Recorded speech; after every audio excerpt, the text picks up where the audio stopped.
you said this week the world counts on the U.S. to put out the flames, but you also said after 9/11 it was a huge mistake for Pakistan to do a 180-degree turn toward the U.S. It's a little hard to reconcile these two. Explain. Actually, it was very straightforward. In 1980s, we trained the Mujahideen, the US came in, the United States backed Pakistan, in fact, all the Western countries. And we trained the Mujahideen. In fact, I remember in London, there was a big dinner by an aristocrat raising money for the Mujahideen, and the Mujahideen then were celebrated as heroes. In fact, Ronald Reagan, when he invited the 5 Mujahideen leaders to Washington, I quote him, he said they reminded him of the moral equivalents of the founding fathers of US. So, they were heroes. Now, come 1989, Soviets retreat, leave Afghanistan, the Americans pack up and leave, and Pakistan is left with a lot of those who would have reminded Reagan of them. And in the end, we were slapped with sanctions, Pressler sanctions, in 91. Pakistan had 4 million refugees by then. We had these militant groups, all trained and dressed up and nowhere to go. And we had sectarian groups in Pakistan who started fighting each other. So Pakistan became a dangerous place because of this, because of the 80s of participating in the Afghan Jihad. And then, of course, Pakistan got aid, and Pakistan, and also money to train these groups. Now, come 9/11, again the U.S. turns up wants Pakistan's help. They occupy Afghanistan. And I never forget when we were discussing there was a lot of debate going on, should we become part of this or not? And we said that, we were abandoned last time. Most of us said, what guarantees we will again be abandoned this time? And I never forget, George Bush gave a statement that this time will not be the same, we will not abandon Pakistan. And so, of course, he joined it. Why did I not want him to join? Because now we had trained these groups. They were trained, they were indoctrinated in jihad. So, foreign occupation in Afghanistan was jihad against the Soviets. Now, when the Americans landed up there, how were you going to tell them that now it's terrorism, then it was jihad, freedom fighting? So because of that, I felt we would have had much more leverage on these groups if we had stayed neutral. The moment we joined the American side, they turned against Pakistan. And that's why we lost 70,000 people. Which relates to the next question I want to ask you, and it's been in the news a lot. It's clearly a significant element in U.S.-Pakistan relationships, and that's what you referred to as well, the ongoing Afghan peace process and the possibilities that we might actually have some breakthroughs. And building on what you just said, is the Pakistan government able and willing to make the commitments to really help move these dialogues forward, especially in the event that the Taliban and the Afghan government aren't able to get a meeting organized? It's just for people's benefit.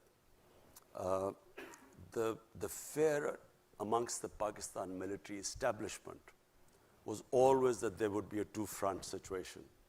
So there would be, the Eastern Front, which is India, and then if Afghanistan was also in the Indian sphere of influence, then Pakistan would be sandwiched between these two. And so this was always the worry about the Pakistan military establishment, and which is why they wanted what was called the strategic depth. But this has changed. Today, there is no concept in Pakistan of strategic depth because we feel that by interfering in Afghanistan, in order to secure the strategic depth, we have actually done a lot of damage to our own country, and for no rhyme or reason, we have become partisan in Afghanistan's internal affairs. Now, and I speak for Pakistan Army because, normally there was that, there's a Pakistan Army is this independent entity and, the governments have no control over it. I can sit here and tell you that as I speak, the Pakistan Army is exactly behind the government's program. Whatever our policies from day one we've arrived, peace with India, they were behind. When I decided to release the Indian pilot who had been shot down in Pakistan, the army was right behind me. So we today speak as, that there's no difference between the policies of the Pakistan security forces or the Pakistan's democratic government. And we believe that we should not ever interfere in the internal affairs of Afghanistan. Let the Afghans decide what they want, what sort of government they want, and we should facilitate the peace process. So this is the big difference now. Okay. We are all on the same page, and fortunately now that the United States is on the same page. The Afghan Vice President, thank you for saying complimentary things about me, but let me just clear first of all. It is my belief, it's not something I'm saying because of this conference or because I'm being a diplomat. It is my belief that the people of Afghanistan in the last 40 years have suffered more than any other human community. And I pray from my heart that these peace talks succeed in Afghanistan. We have been, ever since my government has come into power, we have tried our best. Whatever support we can give to these peace talks, I can tell you we have tried our best. Mr. Zalmay Khalilzad is sitting here. I've had several meetings with him. He knows that the whole country is on the same page. Our security forces are on the same page. Normally there was an idea that the security forces in Pakistan had their own policy and the government a different one. This is not the case in Pakistan anymore. Whatever the situation might have been in the past, right now I can tell you, all of us, there's one thing we want is peace in Afghanistan. It's not just because we have 1.4 million registered refugees. We are the second country in the world with the second biggest refugee population, and for 22 years we were the #1 country with the biggest refugee population. It's not because of that, because the people of Afghanistan deserve peace. That's the most important thing. Just as a human being, we should all hope that the long-suffering Afghan people finally have peace. And we will be doing everything.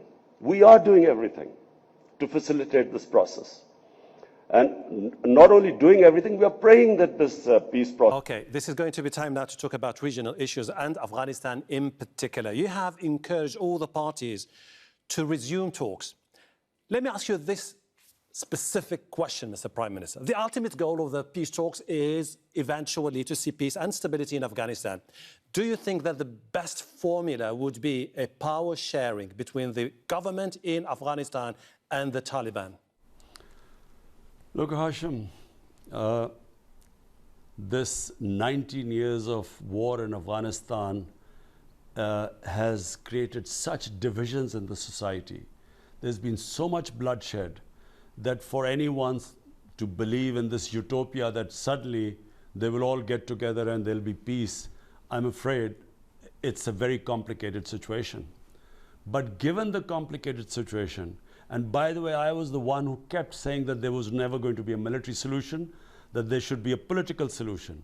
Had they listened to me earlier, we probably would have had less complications. The longer this war went, the more the rivalries, the hatred, the divisions, and the more difficult it is to actually sit down together with all the antagonists.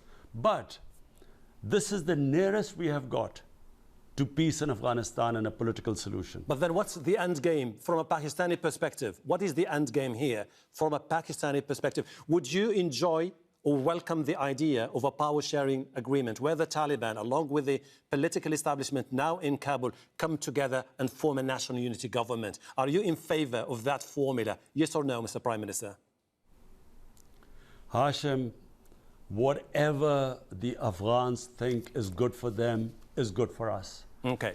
Whatever influence we could use, I honestly think we've tried our best to somehow get the Taliban and Afghanistan government sit on one table. And, you know, this is a miracle that it is actually happening. We pray that this happens. We realize that there are spoilers.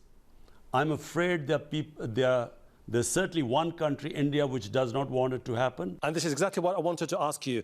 You have been always skeptical. I'm talking about of a Pakistani established political elite. They have always been skeptical of the post-Taliban governments based in Kabul. Is it because you feel like they are leaning more towards India? Or that India could take advantage of the situation to create new political realignment? Well, look, if you were Pakistan, you have a neighbor 7 times bigger than you, and then it starts meddling in the affair of a government which it has no boundaries with. India has no boundary with Afghanistan, but Pakistan has a huge boundary with Afghanistan, and all our relationship with Afghanistan, even before Pakistan came into being, are centuries old. Now, when India starts interfering there, unfortunately, our security forces, our security apparatus gets worried. It's natural.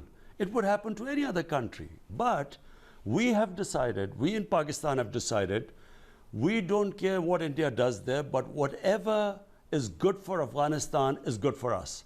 We feel that peace in Afghanistan, after Afghanistan, the other country which has a stake in peace in Afghanistan is Pakistan. Because instability there creates instability on the border regions, what was our former tribal areas,